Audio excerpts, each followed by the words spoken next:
종합 주가 지수가 추락하고 있으면 주가증권 10개월 만에 가장 낮은 수준입니다. 정부가 정부가 경기부양책을 연기했지만 이것과 이후 8년 6개월 만입니다. 안녕하세요. 현실주의자입니다. 오늘은 제가 좀 늦었습니다. 늦은 데다가 한 가지를 좀 조사한다고 오래 걸렸는데요. 오늘 방송을 조금 짧게 하겠습니다. 지금 총선 후에 주가가 폭락하나라는 물음이 굉장히 많죠. 이 투자는 심리입니다. 이런 것들이 결국에는 방향을 좌지우지하는 거죠. 총선 뒤에 폭락한다는 이 심리 자체가 하락을 더욱 부추긴다는 말씀입니다.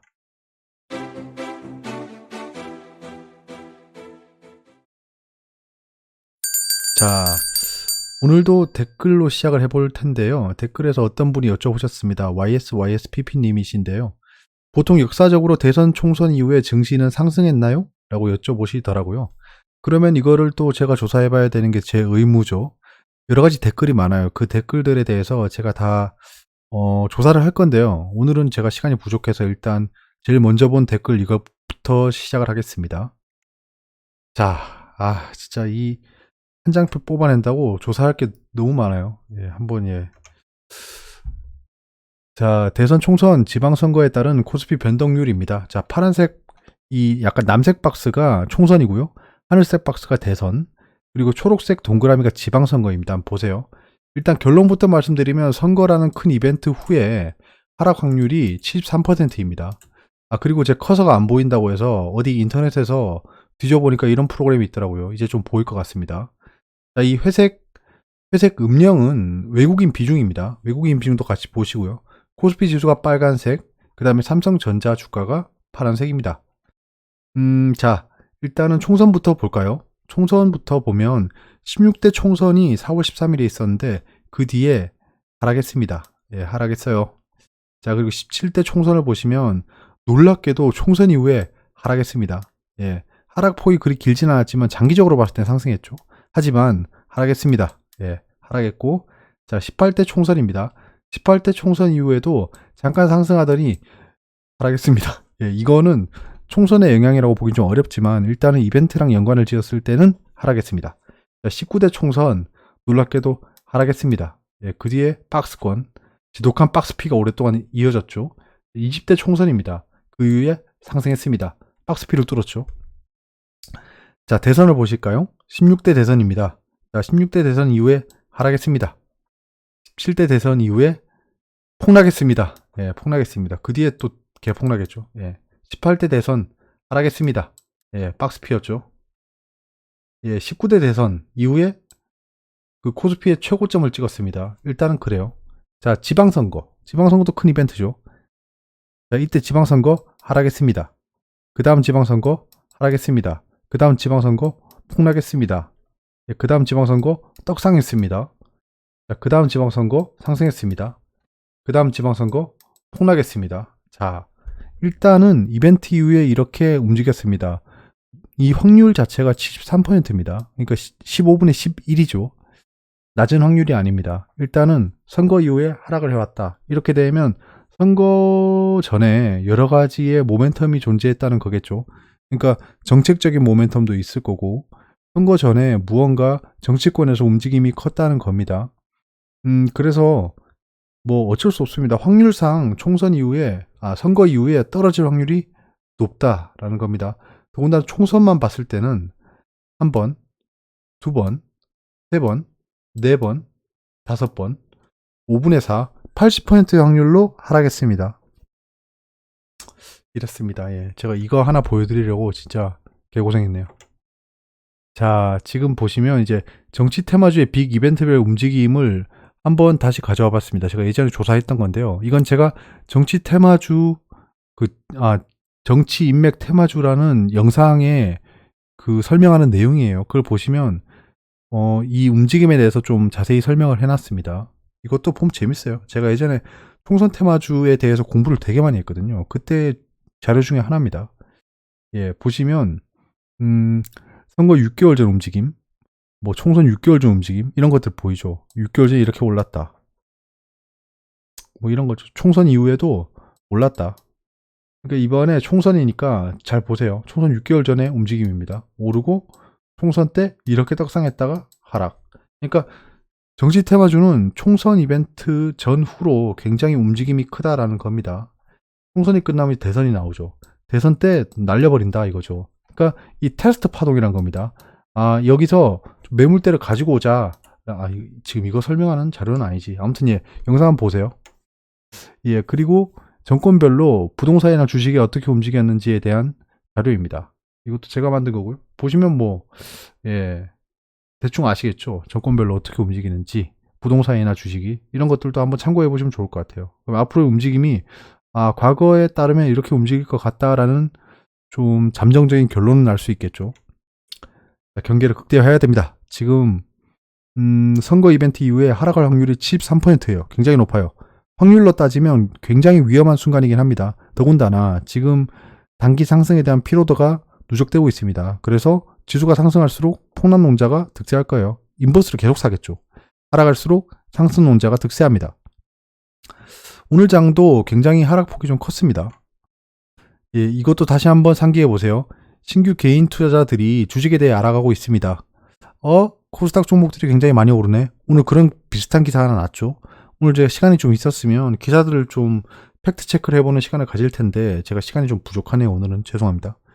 호재가 점점 줄어들고 있습니다. 지금 나올 만한 호재가 점점 줄어들고 있죠. 이렇게 되면 악재가 득세를 합니다. 악재와 호재는 제로섬이에요. 단기 상승의 피로감이 누적돼 있습니다. 비정적인 하락은 비정적인 상승을 불러오고 상승도 하락을 불러온다. 공포에 사는 거는 정석입니다. 예, 저는 바이오, 정치 테마, 대국주로 대응하고 있고 현재도 계속 그렇게 대응하고 있습니다. 최근에 제가 들어갔던 종목들이 굉장히 괜찮죠. 예, 더군다나 오늘은 운 좋게도 상한가를 2개를 맞았습니다. 예, 다들 아시겠죠? 그거는 바이오 하나, 정치 테마 하나입니다. 그리고 준상한가로 뭐 진단킷 얼마 전에 들어갔던 거 아직 안 팔았어요. 예, 증시 상승과 하락에 대한 시나리오는 이렇게 그리고 있습니다. 예, 지금은 이제 하이 일드 채권 파산 위기가 약간 줄어들고 있어요. 왜냐하면 연준이 움직이기 시작했죠. 그래서 저거는 이제 곧 사라질 거고요. 하지만 연준이 모두를 살리지 않을 겁니다. 그래서 그런 거에 대한 경계감을 계속 없애면 안 돼요. 못 살릴 기업은 못 살리는 겁니다. 다 살릴 수는 없어요. 확진자 증가세가 확대되고 있지는 않습니다. 만약에 여기서 추가 하락을 한다면 증시 안정자금이 투입될 확률이 높습니다. 그럼 그거는 뭐 어찌되었든 호재겠죠. 저는 이걸 고민을 좀 해봤는데 호재가 맞는 것 같습니다. 예, 지금 원유 감산 타결이 됐어요. 증산도 취소가 됐고 적어도 없어지는 겁니다. 그럼 이제 치료제 개발이나 모멘텀이 남아있고요. 통화 스와프로 강화한다는 얘기가 나오겠죠. 만약에 달러 경색이 발생하면 통화 스와프를 강화한다. 저는 계속 나올 것 같은 뉴스 중에 하나가 배당에 대한 얘기인데 이 얘기가 안 나오네요. 이거 되게 신기하네요. 왜 매년 나오는 얘기가 지금 안 나오는 거죠? 예, 신기합니다. 언제 써먹을 뉴스일지 모르겠어요. 장중 루머는 조심하세요. 계속.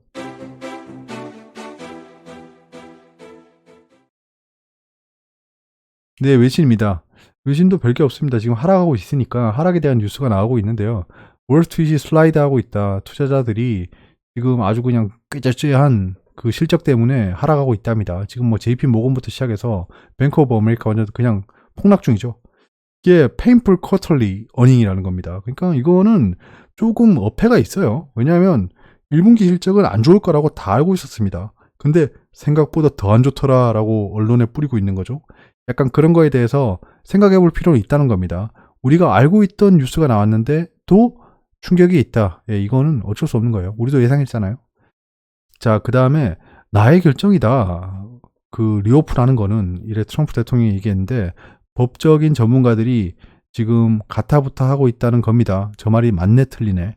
하지만 뭐 트럼프 대통령이 그렇게 얘기를 하는 거니까 그렇다는 거겠죠. 오펙, 예, 러시아. 오펙이랑 러시아는 다른 겁니다. 러시아는 오펙 플러스예요. 예, biggest ever라고 하는 건 거의 뭐 역대급 최대 감사안에 동의했다는 겁니다. 근데 지금 현재 시장은 냉랭해요. 왜냐하면 지금 역대급 최대의 감사는 했지만 야 지금 야 팬데믹 때문에 수요가 얼마나 줄었는데 1000만 배럴 가지고 되겠어? 그러니까 이제 트럼프가 2000만 배럴까지도 가능하다라고 얘기를 했는데 전혀 먹히지 않고 있습니다. 지금 고장난 레버 같아요. 그 다음에 G20이 약간 얘기를 했답니다.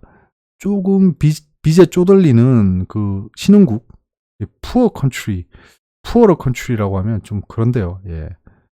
뭐 더 가난한 나라, 좀 표현이 좀 그렇긴 합니다. 아무튼 그런 나라에 좀 그 국채 동결 같은 거를 해주자. 그러니까 좀 돈 갚는 걸 좀 밀어주자라는 얘기를 하고 있습니다. 지금 생각보다는 그 정책 당국자들이나 좀 금융권에서 이 사태를 굉장히 엄중하게 생각하고 있는 모양입니다. 저런 조치까지 해주고 있어요. 한마디로 여러분들이 돈을 빌려줬는데 아니야 너 나중에 갚어. 제가 얼마나 지금 오늘 내일 하면 그런 얘기를 할까요? 약간 그런 거는 경계를 계속 해야 됩니다. 그 다음에 US의 이코노믹 그 반등 회복이 아주 길고 어려운 길을 가야 될 거다라고 페드의 그 프레지던트가 얘기했습니다. 이거는 충격이 좀 있겠죠. 그러니까 이 셀럽들, 그러니까 이 영향을 크게 줄 수 있는 아주 그냥 현인들이 이런 얘기를 하고 있다는 거예요. 경계를 해야겠죠. 경계를 극대화해야 됩니다. 계속. 이대로 계속 상승할 거라는 낙관론은 위험합니다. 계속 말씀드리는 거예요. 자, 주요 간추린 뉴스입니다. 법으로 해고 금지하자는 양대 노총, 민주노총과 한국노총 제조연대는 이번에 팬데믹으로 인한 고용위기 해결책으로 해고 금지 기간을 내놨다. 아, 진짜 이거는 자아가 싸우게 되는 그런 내용이죠. 왜냐하면 우린 직장인입니다. 우리는 종업원이에요. 그러면 이런 해고 금지 기간이라는 거는 반겨야 됩니다. 하지만 투자자로서는 진짜 난감한 상황이 된 겁니다. 왜냐하면 지금 자구책을 마련하는데 가장 그 좀 도미네이트한 안들이 이번에 있는 매각을 하는 겁니다. 자산을 매각하는 거고. 근데 그건 결국에 누가 사줘야 되는 거겠죠. 가장 눈에 보이고 손에 잡히는 자구책은 결국에는 구조조정입니다. 예. 채권단, 돈으로 후려치는 애들은 무조건 구조조정을 요구해요. 이 상황에서 양대 노총이 말도 안 되는 소리 하지 마라 라고 하고 있는 겁니다. 이렇게 되면 글로벌 투자 자금의 냉각이 일어날 겁니다. 그러니까 이게 참 아이러니한 거죠. 이게 완전 역설입니다. 그 직장인으로서 저런 해고 금지 기간에 대한 거는 반겨야 될 일이지만 투자하는 우리 입장으로서는 머리에 물음표가 뜨는 거죠. 약간 그런 상황이란 겁니다. 이번 두산중공업이 매각 가능한 모든 자산을 팔겠다. 두산솔루스 등등 다 팔겠다. 지금 채권단이 아주 강도 높은 자구책을 요구하고 있는 것 같아요. 이게 여러분들 스쳐 지나갈 만한 일은 아닙니다. 두산이란 그룹이 작은 그룹이 아니에요. 이런 그룹이 지금 굉장히 강도 높은 자구책을 마련하고 있다는 것 자체가 지금 굉장히 심각한 상황일 수도 있다는 겁니다. 두산그룹 자체가. 이런 거는 지나가시면 안 돼요. 예전에 그 CN그룹이나 이런 것들도 리먼 브로더스 사태 때 블랙스완으로 작용해서 굉장히 큰 폭의 하락을 가져왔습니다. 리먼 브로더스 파산도 굉장히 큰 충격을 줬죠. 그런 것들이에요. 그래서 이 두산그룹의 움직임은 계속 눈여겨봐야 된다. 언제든지 시한폭탄이 터질 수 있다 정도로만 보시는 게 좋을 것 같아요. 충격은 뭐야? 고용충격, 3월 구직급여 지급액 역대 최대. 뭐 이거는 예상했던 거죠. 예상했던 뉴스입니다. 코스피가 25% 오를 때 삼성전자는 12.5% 올랐다. 절반 올랐다는 거죠. 자, 이런 뉴스가 왜 안 나오나 했습니다. 제가 이 하락 초창기에 말씀드렸던 게 삼성전자 빼고 다 오를 수 있다라고 했잖아요. 이거 지나간 다음에 말씀드린 거 아닙니다. 이런 일이 발생할 거라고는 우리가 예전 스터디를 해봐서 알았어요. 예, 분명히 그 개인 투자자들이 원하는 대로 움직여주지 않을 겁니다. 왜냐하면 이건 제로섬이에요. 개인 투자자와 외국인 투자자와 기관 투자자의 삼국지입니다. 비율은 외국인 투자자가 위나라예요. 위나라고 개인 투자자가 총나라 정도 됩니다. 그 기관 투자자가 오나라예요. 이거 성향이 좀 비슷하네요. 예. 총나라는 뭐 자기 국력이 그 쇠퇴하든 말든 그냥 계속 북벌만 계속했죠. 그 제갈량이. 오나라는 그냥 계속 지켜보면서 여기 붙었다 저기 붙었다 하고 위나라는 국력을 바탕으로 거의 가지고 놀았죠. 양쪽을. 그러고 보니까 똑같네요. 아무튼 이 삼국지에 배울 게 많아요. 아무튼 그런 상황인데 개인 투자자가 열심히 공개하고 있는 곳에 위나라와 오나라가 반응할 리가 없죠. 약간 그런 거는 생각해 볼 수 있는 겁니다. 하지만 장기적으로 봤을 때는 어찌되었건 미운 오리 새끼입니다. 외국인한테. 삼성전자는 사야 돼요. 하지만 단기적으로는 지금 반응이 좋지 않다라는 거를 지금 언론에 뿌리고 있습니다. 얘들아, 니네 지금 허둥을 캐고 있어. 지금 코스닥을 봐봐. 바이오를 봐봐. 얼마나 많이 오르고 있니? 너희들은 저기로 가야 돼. 응? 약간 송충이는 솔잎을 먹어라. 약간 요런 느낌이에요. 그러니까 요런 기사들도 그냥 단기적으로는 좀 투심이 안 좋아질 수 있겠구나 정도는 파악할 수 있는 것 같아요. 셀트리온이 치료제가 우리가 세계에서 제일 빨라 라는 또 자극적인 기사를 내고 있어요. 확실히 언론 플레이는 셀트리온을 따라갈 사람이 없습니다. 아무튼 뭐 이게 전혀 근거 없는 얘기는 아닐 거란 겁니다. 뭐 저는 뭐 셀트리온을 투자하고 있기 때문에 지금 이제 7호제 꿈나무들은 제가 다 가지고 있어요. 그렇기 때문에 누구나 한 명 성공하면 됩니다. 예. 이게 석유 시추 방법입니다. 그 뚫어서 석유가 나올 때까지 뚫어보는 거예요. 자, 글로벌 경제 캘린더입니다. 오늘은 부활절 이벤트가 없습니다. 화요일까지 없어요. 예, 아직은 뭐 내일 이제 IMF 세계 경제 전망이 나오네요. 그 다음에 총선이 있습니다. 총선 내일이 전날이기 때문에 오늘이죠 이제. 적지 테마주의 변동폭이 오늘도 컸죠. 더군다나 남선 알미늄에 청천벽력 같은 공시가 떴죠. 이건 당연한 겁니다.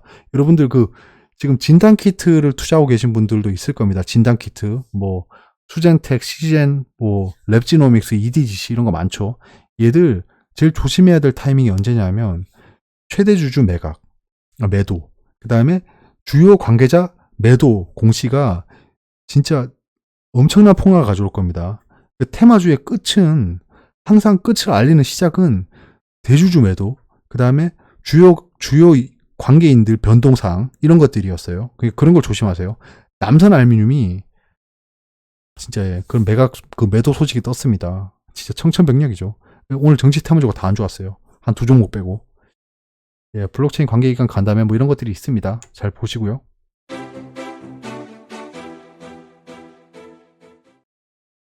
오늘은 제가 회사에서 회의가 많아가지고 목이 좀 쉬었네요. 죄송합니다. 코스피 코스닥 움직임인데요. 그냥 물속에 잠겨 있습니다. 오늘 움직임은 굉장히 안 좋았고 코스닥 코스피가 약 2% 떨어지는 거는 여러분들 뉴 노멀이라서 그렇지 이거 굉장히 많이 떨어진 겁니다. 근데 코스피는 일단 1800선 지켜줬고요. 이거 시간이 살려준 거예요. 그러니까 막 복심도 공이 살렸다고 하잖아요. 약간 그런 느낌입니다. 코스닥은 뭐 개작살이 났죠. 2% 넘게 떨어졌고 개인 투자자가 양시장을 또 1조 가까이 매수했습니다. 지금 투자자 예탁금은 계속 늘고 있는데 오늘 거의 1조 가까이 들어갔죠. 그럼 내일 만약에 투자자 예탁금의 신규 유입 규모가 없다고 하면 1조가 줄어야 됩니다. 근데도 내일 상승으로 잡히면 왜냐하면 여기 투자자 예탁금이나 신용융자는 하루 늦습니다. 늦기 때문에 내일도 상승하면 진짜 이건 무함앱이에요. 외국인 기관도 약간 야 잠깐만 이상한데 그 중공군이 쳐들어오듯이 약간 그런 느낌이 들 것 같아요. 대차 잔고량은 늘 계속 줄고 있습니다. 지금 공매도 상환은 계속 하고 있는 것 같아요. 지금 계속 매도하고 있지만 공매도 상환은 지속적으로 이루어지고 있다라고 볼 수 있고요. 베고데이션 상태는 지금 한 달이 넘게 지속되고 있습니다. 신용융자가 계속 느는 게 좀 그러네요. 저는 지금이 그러니까 막 정말 불마켓이라서 신용융자가 상승하는 상황이 아니기 때문에 저는 이건 나쁜 신용이라고 생각합니다. 그러니까 물타는 신용이에요. 물타는 신용. 지금 현재 세계 증시는 조정을 보이고 있습니다. 근데 나스닥이 좀 강하죠. 나스닥이 강한 이유는 현재 테슬라가 강합니다. 지금 아시아는 약간 소폭 조정을 보이고 있습니다. 지금 이 정도 조정은 뭐 양발인 것 같아요. 왜냐하면 코스피가 지금 약 1.8% 떨어졌는데 지금 아시아 코리아 MSCI 인디케이터는 좀 덜 떨어지고 있다는 겁니다. 덜 떨어진다는 말 할 때마다 왜 좀 기분이 좀 그래요. 단어가. 바이오텍이 지금 바이오텍이랑 필라델피아 반도체 지수가 다우존스랑 S&P보다 강합니다. 그렇기 때문에 길리어 사이언스는 좀 떨어지고 있지만 지금 바이오 쪽은 분위기가 나쁘지 않다는 거예요. 일본은 뭐 조정을 보일 만큼 보였다. 당연히 저 정도 조정을 보여야겠죠. 지금 태풍의 눈입니다. 일본이 태풍의 눈이기 때문에 하락은 좀 당연한 것 같아요. 근데 우리나라가 저기 하락에 커플링이 되면 안 되는데 이상하게 또 중국이랑 일본이랑 치면 또 나쁜 증시만 따라가고 있네요. 이러면 안 되는데 유로스톡스랑 닥스는 지금 구제금융 때문에 굉장히 분위기가 좋은 것 같습니다. 근데 이 수치는 약간 부활절이 있기 때문에 독일은 하루 금요일 수치인 거예요. 그래 미국채는 좀 약간 다이버전스긴 한데 일단은 국채도 움직임을 좀 지켜봐야 될 것 같습니다. 지금 방향성을 속단할 수가 없어요. 투자자들도 지금 갈팡질팡하고 있는 상황입니다. 금값도 그렇고 이건 고장난 시계입니다. 오늘은 좀 빨리 끝냈죠. 시황은 확인해 보지 않아도 될 것 같습니다. 제가 한동안은 좀 시황을 확인해 보지 않을 확률이 높습니다. 왜냐하면 저번에도 말씀드렸지만 지금 차트를 켜놓고 왈가왈부하는 건 진짜 코끼리 다리 만지는 겁니다. 지금 뭐 차트 어쩌고저쩌고 하는데 내일 악재 떠서 폭 나가면 차트 다 망가집니다. 그렇기 때문에 지금 차트에 선 긋고 이러고 있는 거는 의미가 없다는 거예요.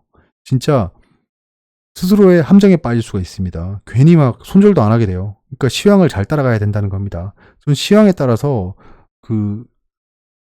매도 매수를 결정할 겁니다. 당연한 겁니다. 이거는 이 변동폭이 큰 장에서는 이게 당연한 거예요.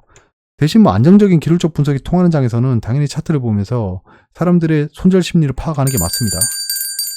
장이 월요일부터 안 좋습니다. 다들 기분이 안 좋으실 것 같아요. 하지만 좀 특정 테마들은 움직임이 괜찮았다는 겁니다. 그러니까 테마를 잘 잡았으면 오늘 같은 장도 버틸만 했다. 그리고 뭐 인버스로 해지하신 분들은 충분히 오늘은 좀 손익이 좀 분기점에 왔지 않을까 싶습니다. 내일 장도 지금 현재 분위기로 봤을 때는 좋지 않을 것 같습니다. 그렇기 때문에 리스크 해지에 대해서 생각을 좀 해볼 만한 타이밍인 것 같고, 하지만 이게 정말 판을 갈아엎을 만큼의 악재가 발생하지 않는다면 단기 조정으로 끝날 확률이 높습니다. 그러니까 악재가 어떤 게 발생하는지 또는 발생할 만한 악재가 무엇이 있을지를 계속 트래킹하고 있는 게 중요할 것 같습니다.